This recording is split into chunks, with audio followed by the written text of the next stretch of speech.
ಸರ್ಕಾರ ಹೇಳುತ್ತದೆ ಪ್ರತಿಯೊಬ್ಬರು ಫಿಲ್ಟರ್ ವಾಟರ್ ಕುಡಿಯಿರಿ ಅಂತ. ನಮಗೆ ಬೇಡ ಕಣಪ್ಪೋ, ಶುದ್ಧ ಬೋರ್ ನೀರು ಕೊಟ್ರೆ ಸಾಕು. ಆಳುದ್ದ ನೀರಿನ ಗುಂಡಿಯಲ್ಲಿ ವಾಟರ್ ಪೈಪ್ಗಳು, ಮಳೆ ನೀರು, ಕೊಳತ ನೀರು ಪೈಪ್ಗಳಲ್ಲಿ ಸೇಕರಣೆ. ಅದೇ ನೀರೇ ಗ್ರಾಮಕ್ಕೆಲ್ಲ ತೀರ್ಥ. ಕಬ್ಬಿಣದ ಫಿಲ್ಟರ್ ವಾಟರ್ ಹೌಸ್ ನಿಂದ ಲಕ್ಷಾಂತರ ಅವ್ಯವಹಾರದ ಸಂಖ್ಯೆ. ಹಣ ಮಾಡುವವರಿಗೆ ದಸರಾ ಬೊಂಬೆಯಾದ ಫಿಲ್ಟರ್ ವಾಟರ್ ಹೌಸ್. ಆಳುವವರನ್ನು ಪ್ರಶ್ನೆ ಮಾಡುವುದೇ ಭಯವಂತೆ ಇಲ್ಲಿ. ನೀರು ಬಳಸಲು ಯೋಗ್ಯವಲ್ಲ ಎಂದು ಆರೋಗ್ಯ ಇಲಾಖೆಯಿಂದ ವರದಿ ಬಂದರೂ ಕುಡಿದಿದ್ದಾರಂತೆ ಈ ಈ ಜನ. ಈಗಾಗಲೇ ಇದೇ ನೀರಿನಿಂದ ಹಲವಾರು ರೋಗಗಳು ಬಂದಿರುವ ಜ್ವಲಂತ ಸಾಕ್ಷಿಗಳಿವೆ. ಚುನಾವಣೆಗೆ ಮೊದಲೇ ಭರವಸೆ, ಚುನಾವಣೆ ನಂತರ ಭರವಸೆ ನೀಡಿದ್ದಾರಂತೆ MLA. ನಂತರ ಇತ್ತ ಸುಳಿವೇ ಇಲ್ಲವಂತೆ. ನಾನಲ್ಲ, ಜನ ಹೇಳ್ತಾ ಅವರೇ. ಯಾರು ಏನು ಮಾಡುವರು ಎಂದು ಚುನಾಯಿತ ಪ್ರತಿನಿಧಿಗಳು ಹೇಳ್ತಾರೆ. ಏನು ಮಾಡುವ ಎಂದು ಕಾದು ನೋಡು ಅಂತಿದ್ದಾರೆ ಇಲ್ಲಿನ ಜನ. ನಮಸ್ಕಾರ ಪ್ರಿಯ ವೀಕ್ಷಕರೇ, ಸಂಗ್ರಾಮ ಟಿವಿಗೆ ಸ್ವಾಗತ. ನಾನು ನಿಮ್ಮ ರಮೇಶ್ ಅಕ್ಕೂರ್. ಎಮ್ಮನ್ ಹೊಸಳ್ಳಿ ಗ್ರಾಮವಲ್ಲ, ಇದೊಂದು ಪಂಚಾಯಿತಿ ಕೂಡ. ಜಿಲ್ಲೆಯ ಜನರ ನಾಡಿಮಿಡಿತ ಸಂಗ್ರಾಮ ಟಿವಿ ಗ್ರಾಮಕ್ಕೆ ತೆರಳಿ ನೀರಿನ ಟ್ಯಾಂಕ್ ಬಳಿ ಹೋದಾಗ ಅಚ್ಚರಿ ಕಾದಿತ್ತು. ಅಲ್ಲಿನ ಸಂಪೂರ್ಣ ಅವ್ಯವಸ್ಥೆ. ನಾನು ಮೈನಾಕ್ತಳ್ಳಿ ರವಿ, ರೈತ ಸಂಘದ ಉಪಾಧ್ಯಕ್ಷ. ಮತ್ತು 6 ಪಾಯಿಂಟ್ ಬಂದು ಕಾಲೋನಿಲಿ ಹಾಕಿದ್ರು. 3 ವರ್ಷ ಅಲ್ಲಾಯ್ತು. ಈಗ 3 ವರ್ಷದಿಂದ ಅಲ್ಲಿ ಬಿದ್ದಿತ್ತು ಖಾಲಿ. ಯಾರೂ ಒಂದು ಬಿನ್ಗೆ ನೀರಿಡಿಲ್ಲ.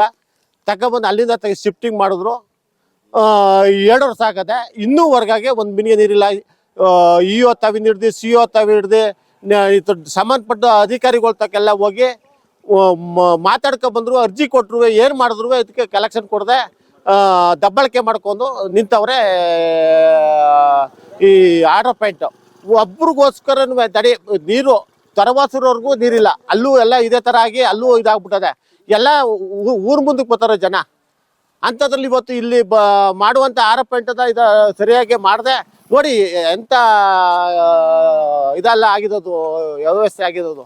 ಇಲ್ಲಿ ಕತ್ಕೋಗಿದಾರಂತೆ ಒಂದು ಮೋಟ್ರು, ಪಂಪು ಎಲ್ಲ ಇಲ್ಲವಂತೆ ಈ ಒಳಗಡೆ. ಯಾರೋ ಒಬ್ಬ ಕುಮಾರಸ್ವಾಮಿ ಅಂತ ಬಂದಿದ್ರು. ಬಂದು ನೋಡ್ಬಿಟ್ಟೆ ಮೋಟ್ರು ಇಲ್ಲ ಕಣ್ರಿ, ಮತ್ತು ಪಂಪು ಇಲ್ಲ. ಒಂದು 40,000 ರೂಪಾಯಿನ ಪಂಪ್ ಅಂತೆ, ಒಂದು 12,000 ರೂಪಾಯಿನ ಪಂಪ್ ಅಂತೆ. ಎಲ್ಲನೂ ಬಿಚ್ಕೊ ಹೋಗೋರೆ. ಯಾರು ಹೊಣೆ ಇದು? ಈಗ ಅಲ್ಲಿ ಕಾಲೋನಿ ಇಲ್ಲಿ ತಂದಾಕ್ಬತ್ತೆ ಭ್ರಮೆ ಏನಿತ್ತು?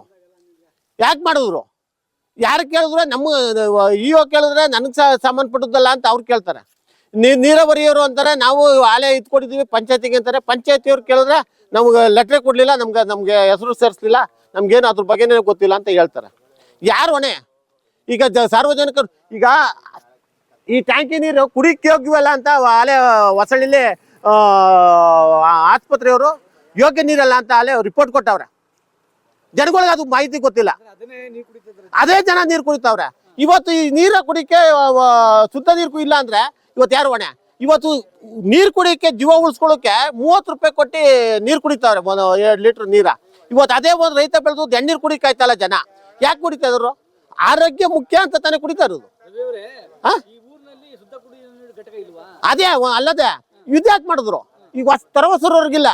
ಈಗ ನಮ್ಗೆ ನೋಡಿ ಇಲ್ಲಿಂದ ನೋಡಿ ಊರಿರೇ ಇರೋದೇ ಜಾಸ್ತಿ ನಮ್ಮೂರಲ್ಲಿ. ಇಲ್ಲಿ ಭ್ರಷ್ಟಾಚಾರ ನಡೀತದೆ. ಇದಕ್ಕೂ ಭ್ರಷ್ಟಾಚಾರ ನಡೆದಿರೋದಕ್ಕೆ ಇದು ಮಾಡಲಿಲ್ಲ. ನನಗೂ ಮಾಹಿತಿ ಪ್ರಕಾರ ಇದು ಮಾಡಿರೋ ನನಗೆ ಬಿಲ್ ಬರಬೇಕು ಅಂತ PDO ಮಾಲೆ ಮಾಡ್ಕೊಂಡು ಅವಳು ದುಡ್ಡು ತಗೊಂಡೋಳೆ ಅಂತ ಒಂದು ಮಾಹಿತಿ ನನಗೆ ಬಂದದೆ. ಈಗ ಏನು ಮಾಡಬೇಕು ಅಂದರೆ ಈಗ ಜನ ತೀರ್ಮಾನ ಮಾಡಬೇಕು. ಜನ ತೀರ್ಮಾನ ಮಾಡಬೇಕು. ಮುಂದೆ ಬರುವಂಥವ್ರಿಗೆ ಪಾಠ ಕಲಿಸ್ಬೇಕು, ಇದ್ರ ಬಗ್ಗೆ ಗಮನ ಹರಿಸ್ಬೇಕು ಅಂತ ಹೇಳ್ತಾ ನಾನು ಇದು ಮಾಡ್ತಾವೆ. ನೋಡಿ ಈಗ ಈ ಥರ ಮಾಡಿದ್ರೆ ಕುಡಿ ನೀರಿಗೆ ಸರ್ಕಾರವೇ 1000 ಕೋಟಿ ಖರ್ಚು ಮಾಡ್ತಾವೆ.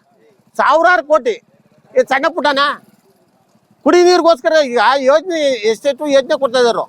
ಜೈ ಅಂತ ಮಾಡಿದ್ರು, ಅದು ಅರ್ಥ ಭಾಗ ನಿಂತದೆ. ಅದು ಹೇಳೋರಿಲ್ಲ ಕೇಳೋರಿಲ್ಲ. ಮಡಗಿರು ವ್ಯರ್ಥ. ಯಾಕೆ ದುಡ್ಡು ಮಾಡ್ಕೊಳಕ್ಕೆ ಅಲ್ಲಿಂದ ಶಿಫ್ಟಿಂಗ್ ಮಾಡಿದ್ರೆ ಇಲ್ಲಿಗೆ?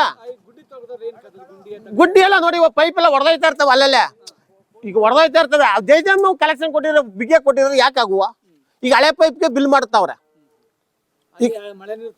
ತಿರ್ಗಾ ಅದೇ ಹೋಯ್ತಾರೆ. ಆಮೇಲೆ ತಿಗ ತೊಳಿತಾರೆ, ತುಂಬ್ಕೋದಾಗ ತಿಗ ತೊಳಿತಾರೆ, ಕುಡಿತೀವಿ. ಅಲ್ಲಿ ನೀರು ಬೋರ್ ಅಂತವು ಪೈಪ್ ಕೇಸಿಂಗ್ ಪೈಪ್ ಹೊಡೆದಾಗದೆ ಅದೇ ನೀರು ಕುಡಿತಾವ್ರೆ ಜನ.